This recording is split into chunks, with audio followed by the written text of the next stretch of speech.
Hello, আমি দেবাশিস রায়। আজকে তোমাদের জন্য একটা নতুন ক্লাস নিয়ে এসেছি।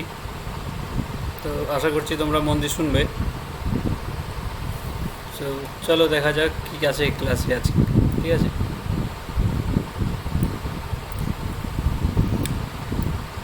তো ক্লাস শুরু করার আগে একটা কথা বলে রাখছি। আমাদের ক্লাস 12-এর এটা হচ্ছে সেকেন্ড ইউনিট। সেকেন্ড ইউনিটের অন্তর্গত টপিকটার নাম হচ্ছে ইনভেন্টরি। তো ইনভেন্টরি কী, বা এই খুচরো ব্যবসায় ইনভেন্টরির কী ভূমিকা, সেই সব কিছু আমরা জানবো আজকের ক্লাসে। ঠিক আছে? তো চলো শুরু করা যাক।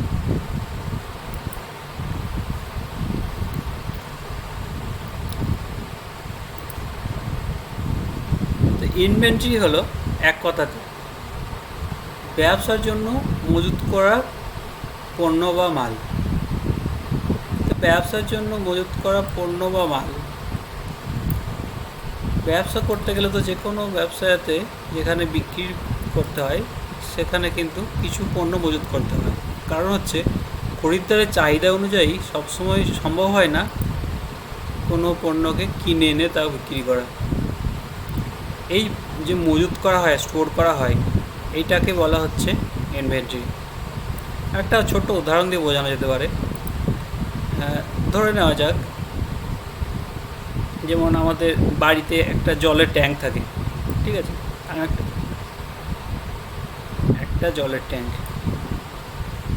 এবার জলের ট্যাঙ্কটাতে কী হয়, লাইনের জল সাবমার্শাল থেকে হোক বা পাইপ লাইন থেকে হোক এসে ট্যাঙ্কটাতে ফিল হয়। সেই ট্যাঙ্কটা ফিল হয় এবং ওই ট্যাঙ্ক থেকে আমরা কিন্তু পরবর্তী ক্ষেত্রে সেই জলটাকে ব্যবহার করি। তো ট্যাঙ্কটা কী জন্য আমরা লাগাই? যদি আমরা সরাসরি লাইনের জল ব্যবহার করতে চাই, তো লাইনের জল ব্যবহার করলে কী হবে, যখন দেখা গেল জল আছে তখন আমরা জলটা ব্যবহার করতে পারছি, যখন জল নেই তখন কিন্তু আমরা জলটা পাবো না। বা দেখা গেল কখনো জলের প্রয়োজন খুব বেশি এবং পাইপে যে লাইনের জলটা আসে তার পরিমাণ যথেষ্ট নয়, তখনও কিন্তু আমাদের অসুবিধা হতে পারে ব্যবহার করতে। ঠিক একই রকম এই ট্যাঙ্কটার মতনই কাজ করে ইনভেন্টরি। ইনভেন্টরি কী কাজ বলো? একই রকম ট্যাঙ্কের মতো, অর্থাৎ পণ্যগুলোকে মজুত করে রাখা হয় যাতে সময় মতো বা সুষ্ঠুভাবে সেটা সর্বদা ব্যবহার করা যায়। ক্লিয়ার? তো এই ইনভেন্টরিতে কী থাকতে পারে? ইনভেন্টরিতে হতে পারে কাঁচামাল বা কাঁচামাল থেকে প্রক্রিয়াজাত মাল, উৎপাদন করার মধ্যবর্তী পর্যায়ে কোনো কিছু মাল, বা একদম তৈরি করা মাল যেগুলোকে বিক্রির জন্য একদম প্রস্তুত হয়ে যায়, সেই সব পণ্য থাকতে পারে। তো এই সব কিছুই কিন্তু ইনভেন্টরির অংশ। তো আর ইনভেন্টরির একটা গুরুত্বপূর্ণ বৈশিষ্ট্য হচ্ছে এটি কী করে না, খরিদ্দারের চাহিদা মেটাতে সাহায্য করে। খরিদ্দারের চাহিদা মেটাতে কী করে সাহায্য করে? আকস্মিক চাহিদা। হঠাৎ দেখা গেল যে বিক্রি খুব বেড়ে গেল, আমার যা সাধারণত বিক্রি হয় তার থেকে বেশি হঠাৎ বিক্রি বেড়ে গেল, সেক্ষেত্রে কী হবে, যে এই ইনভেন্টরি সাহায্য করবে সেই বাড়তি বিক্রির জন্য পণ্য সরবরাহ করতে। কারো যদি কোনো স্টোরে ইনভেন্টরি না থাকে বা যদি ঠিকঠাক না থাকে, তাহলে কিন্তু সে এই সমানভাবে ব্যবসাটা চালাতে পারবে না। আরেকটা কি কাজ করে ইনভেন্টরি, সেটা হলো ধরা যাক কোনো প্রাকৃতিক বিপর্যয় হলো, ঝড়, ভূমিকম্প, যার ফলে পণ্য কেনা গেল না বাজার থেকে, বা পণ্য সরবরাহ বন্ধ হয়ে গেল, সেই ক্ষেত্রে কী হয়, ওই ইনভেন্টরি থেকে কিন্তু ব্যবসা চালানো যায়। এরকম হতে পারে মূল্যবৃদ্ধি, হঠাৎ বাজারের মূল্যবৃদ্ধি এমন হয়ে গেল, দেখা গেল আর লাভ করা যাচ্ছে না সেই বাজারে পণ্য কিনে, তখনও ইনভেন্টরি সাহায্য করে।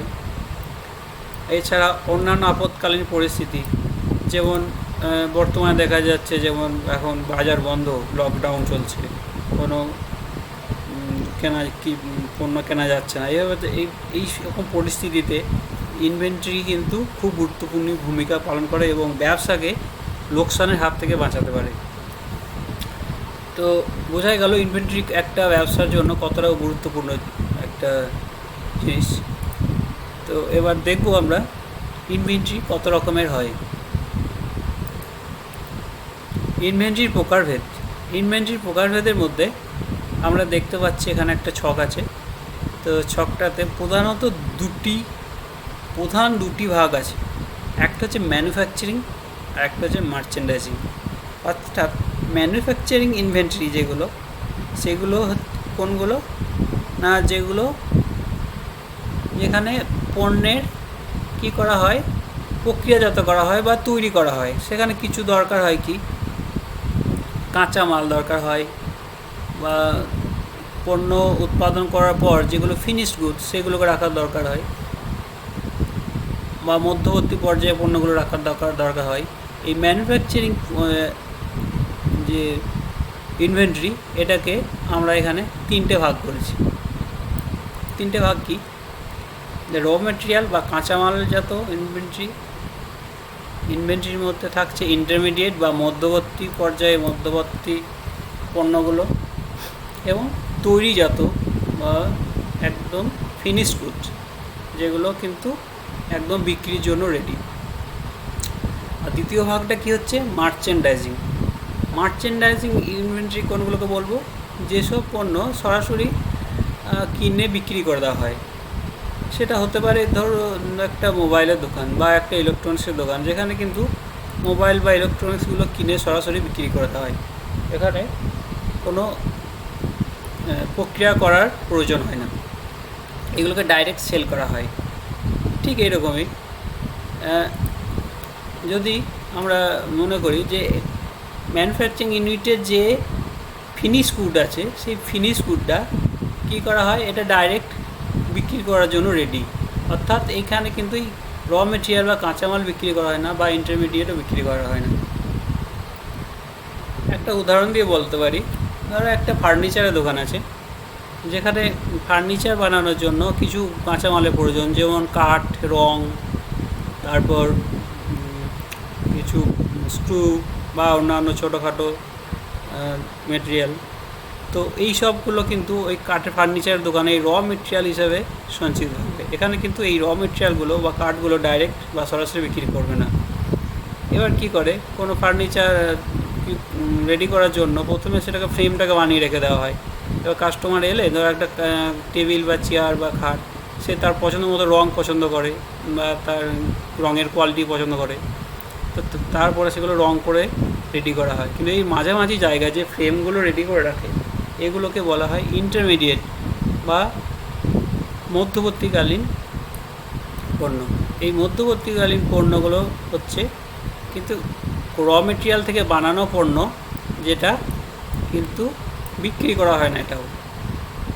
এইবার এই ইন্টারমিডিয়েট পণ্যগুলো যখন বিক্রির জন্য রেডি হয়ে যায়, রং টং করে ফিনিশ হয়ে যায়, সেগুলোকে বলা হয় ফিনিশ গুড বা একদম তৈরি করা পণ্য বা প্রক্রিয়াজাত পণ্য, যেটা কিন্তু ডাইরেক্ট বাজারে চলে আসবে বিক্রি করার জন্য বা বাজারে বিক্রি করে দেওয়া হবে। এই মার্চেন্ডাইজ ইনভেন্টরি হচ্ছে ওই রকম। এটা তো বললাম যে এখানে পণ্য আসবে, রেডিমেড পণ্য আসবে, সে রেডিমেড যে কোনো পণ্য হতে পারে, এবং সেটা সেই অবস্থাতেই সেটা বিক্রির জন্য চলে যাবে। অর্থাৎ এখানে কোনো মাঝখানে কোনো প্রক্রিয়াজাত করার কোনো ব্যাপার নেই। তো এই মার্চেন্ডাইজিং ইনভেন্টরি আর ফিনিশ গুড কিন্তু একই ধরনের জিনিস, এটা কিন্তু মনে রাখতে হবে।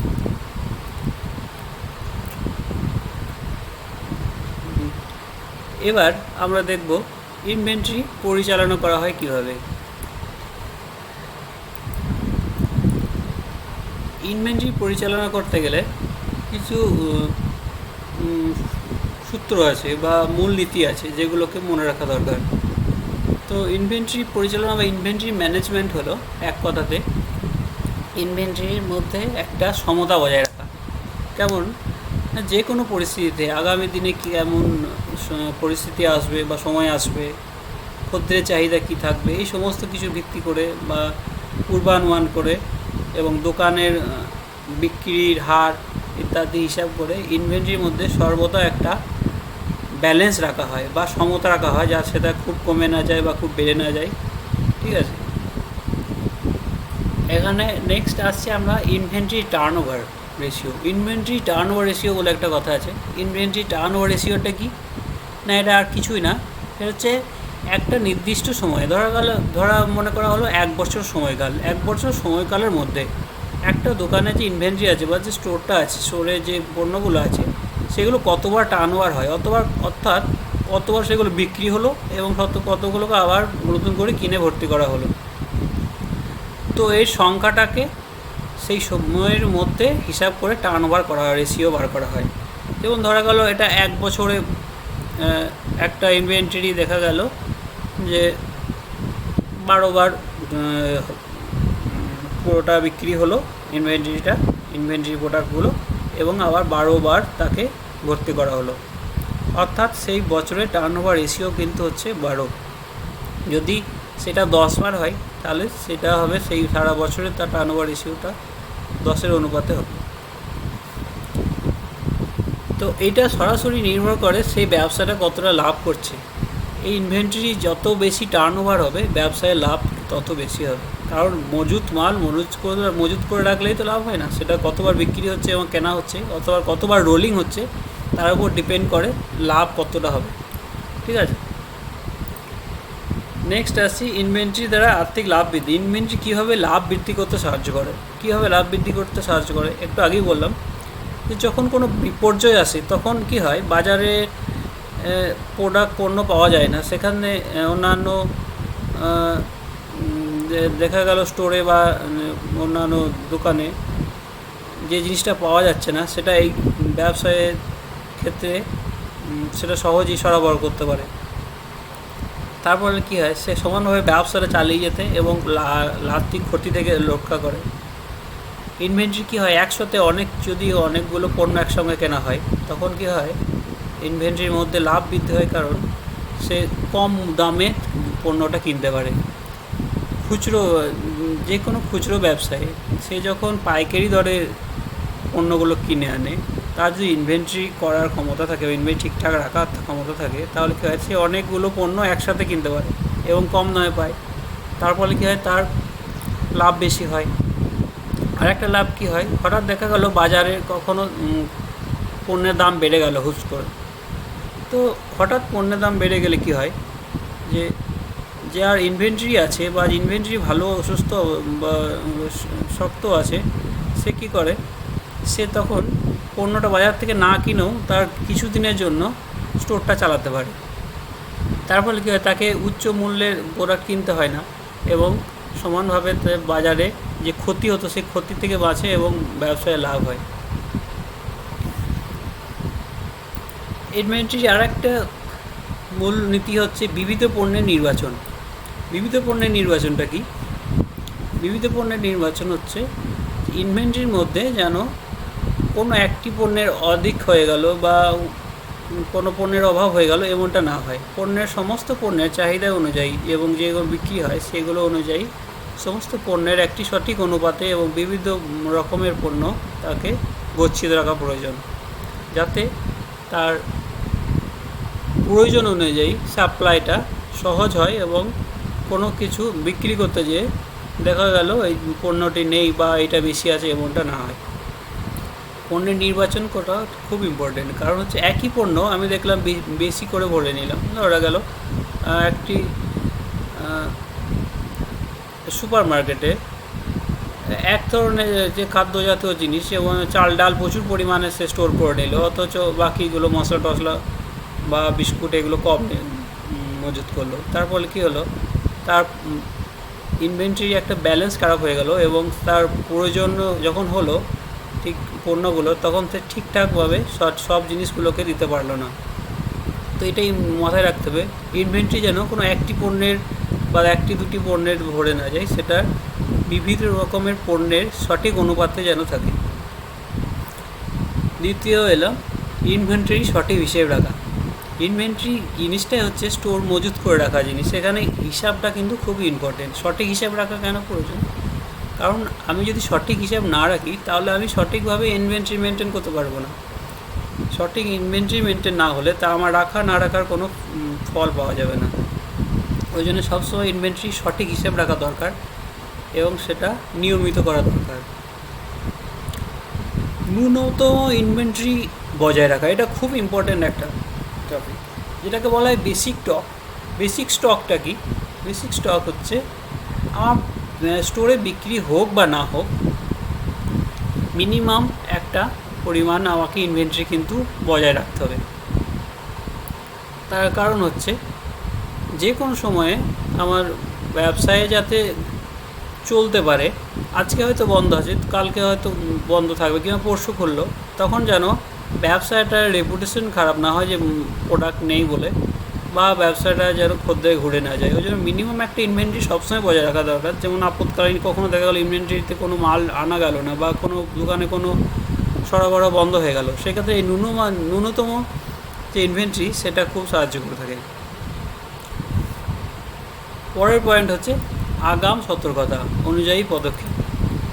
আগাম সতর্কতা খুচরো ব্যবসায়ে আগাম সতর্কতা বা পূর্বানুমান খুব গুরুত্বপূর্ণ। কারণ হচ্ছে আগামী দিনে কেমন আসতে চলেছে, খদ্দের সামনের মরশুমের চাহিদা কেমন হবে, সামনে হয়তো পুজো আসছে বা কোনো পরব আসছে, সেখানে কি কতটা চাহিদা বাড়তে পারে, সেই অনুযায়ী আমাকে ইনভেন্টরিটা বাড়াতে হবে বা কমাতে হবে। আগামী দিনে দেখা যাচ্ছে, মনে করা হচ্ছে যে একটা প্রাকৃতিক বিপর্যয় আসছে, বা সাপ্লাই বা মালের কেনা সম্ভব হবে না, তখন আমাকে সেই অনুযায়ী ইনভেন্টরি বাড়াতে হবে। বা দেখা গেল কখনো সামনে কিছু দিন আসছে যেখানে বিক্রি খুব কম হবে, তখন আমাকে কী করতে হবে না, ইনভেন্টরি পরিমাণ কমাতে হবে। এইভাবে দেখতে হবে যে এখন যেমন জানা যাচ্ছে লকডাউন হবে, বা বাজারে একটু বললাম যে বাজার বন্ধ থাকবে, তখন কী হবে, তো পূর্বানুমান করে সেই অনুযায়ী পণ্যের কিন্তু পরিমাণ কমাতে হবে, যাতে ইনভেন্টরি ছোটো হয় এবং ক্ষতি না হয়। তো আগামী দিনে কেমন সময় আসছে, চাহিদা কেমন হবে, কীরকম পরিস্থিতি থাকবে, তার উপর কিন্তু একটা অনুমান ভিত্তিক এবং কতগুলো বিক্রি হতে পারে সেই অনুপাত মাথায় রেখে ইনভেন্টরি কিন্তু সাজাতে হবে। তা না হলে ব্যবসায় সঠিকভাবে চালানো সম্ভব হবে না। ইনভেন্টরি হিসাব কীভাবে রাখা হয়? ইনভেন্টরি হিসাবটা খুব সহজ, এবং একটা উদাহরণ সাহায্যে আমরা দেখব ইনভেন্টরি হিসাব কীভাবে রাখা হয়। তো চলো একটা এক্সারসাইজ পেজে যাচ্ছি। আচ্ছা, তো মনে করি একটা জুতোর দোকান আছে, ঠিক আছে, জুতোর দোকান আছে। তো জুতোর দোকানে হিসাব, যে কোনো দোকানে ইনভেন্টরির হিসাব রাখতে গেলে, জুতোর দোকান বলে না, তাদের একটা নির্দিষ্ট টাইম পিরিয়ড থাকে, টাইম পিরিয়ডের মধ্যে হিসাব রাখা হয়। যেমন যদি 1 মাসের কোনো দোকানে 1 মাসের হিসাব রাখা হয়, তারা 30 দিনে হিসাব করে 30 দিনে আমার কতগুলো বিক্রি হতে পারে, প্রত্যেক দিন আমার কতগুলো করে প্রোডাক্ট বিক্রি হয়, এবং 1 মাসে কতগুলো বিক্রি হতে পারে, সেই হিসাবে 30 দিনের একটা ইনভেন্টরি সে রেডি করে। এরকম করে কেউ সপ্তাহে রেডি করতে পারে, কেউ 3 মাসে 3 মাসের জন্য ইনভেন্টরি তৈরি করতে পারে, কেউ 1 বছরের জন্য করতে পারে। তো আমি ধরে নিচ্ছি একটা জুতোর দোকান আছে, এবং জুতোর দোকানে সপ্তাহ হিসাবে সাপ্তাহিক ইনভেন্টরি মেনটেন করা হয়। জুতোর দোকানে প্রতি সপ্তাহে এক মেনটেন করা হয় যে কীভাবে তার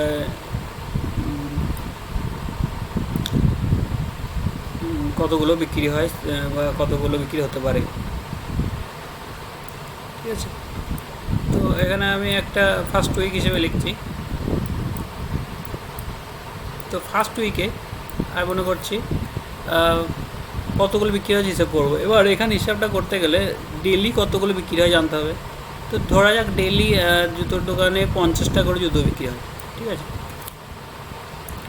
তো ডেলি যদি 50টা বিক্রি হয়, তাহলে সেক্ষেত্রে আমাদের সপ্তাহে কতগুলো হতে পারে, 50 × 7 কত, একদম ঠিক 350, 350। তো ফার্স্ট উইকে জন্য আমরা কি করব, 350টা জুতো মজুত করব, ঠিক আছে। এবং সপ্তাহের শেষে দেখা গেল আমার এখানে মোটে 300টা বিক্রি হয়েছে, 300টা বিক্রি হয়েছে, ঠিক আছে। তাহলে আমার সপ্তাহের শেষে 300টা যদি বিক্রি হয়, তাহলে আবার কী হবে, সপ্তাহের শেষে কী দেখবো হিসাব করে 300 থেকে 350, 50 থেকে 300 বিয়োগ করে দেখবো লাস্টে আমার পড়ে আছে কতগুলো জুতো, 50টা জুতো পড়ে আছে। তো যখন সেকেন্ড উইকে আসবো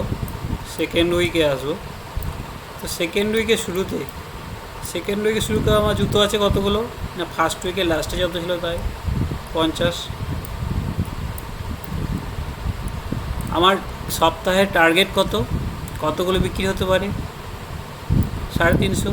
তাহলে আমার আর জুতো লাগবে কতগুলো, 300। অর্থাৎ আমি স্টোরে কী করব, আরও 300টা জুতো মজুত করব। তো সেকেন্ড উইকে আমি যোগ করছি 300টা, যার ফলে কী হবে, আমার যাতে আবার ইনভেন্টরিটা 350-এ পৌঁছায়। 350-এ পৌঁছালে কী হবে, আমি আবার আশা করতে পারি যে আমার 350টা বিক্রি হবে, এবং যদি 350টা বিক্রি হয় বা তার কাছাকাছি হয়, তাতে আমার কিন্তু দোকানটা স্মুথলি চলবে। হতেই পারে পরের সপ্তাহে 350 বিক্রি হয়ে গেল বা 300 বিক্রি হলো বা আরও কম হলো, কিন্তু আমাকে মেনটেন করতে হবে সবসময় 350। এইভাবে ইনভেন্টরিটার সপ্তাহের শুরুতে এবং শেষে হিসাব করা হয় যে কীভাবে কতগুলো প্রোডাক্ট আমরা দোকানে রাখবো এবং কতগুলো বিক্রি হলো তার একটা হিসাব পাওয়া যায়। ঠিক আছে, চলো ফিরে যাওয়া যাক। তো আজকে ইনভেন্টরি কতগুলো জিনিস জানলাম, যে ইনভেন্টরির প্রকারভেদ কী আছে, কত রকমের হয়, ইনভেন্টরি পরিচালনা কিভাবে করা হয়, আর নেক্সট দুটো সেশনে আছে ইনভেন্টরির নিয়ন্ত্রণ কিভাবে করা হয় এবং স্টকের মূল্যায়ন কীভাবে করা হয়। তো আজকের ক্লাসে আমরা এ পর্যন্তই জানলাম। পরের ক্লাসে বা নেক্সট ক্লাসগুলোতে আমরা ইনভেন্টরি নিয়ন্ত্রণের এবং স্টকের মূল্যায়নগুলো জানবো। ঠিক আছে, তো আজকে এতটাই। তো আশা করছি তোমরা বুঝতে পেরেছো, আর যদি বুঝতে নাও পেরে থাকো ভিডিওটা আরেকবার দেখো। এরপরও যদি সমস্যা হয় আমার সঙ্গে ডাইরেক্ট কন্ট্যাক্ট করো বা গ্রুপে লেখো তোমার প্রবলেমটা বা ভয়েস মেসেজ পাঠাও, যাতে আমি ক্লিয়ার করতে পারি। ঠিক আছে, তো চলো, থ্যাংক ইউ।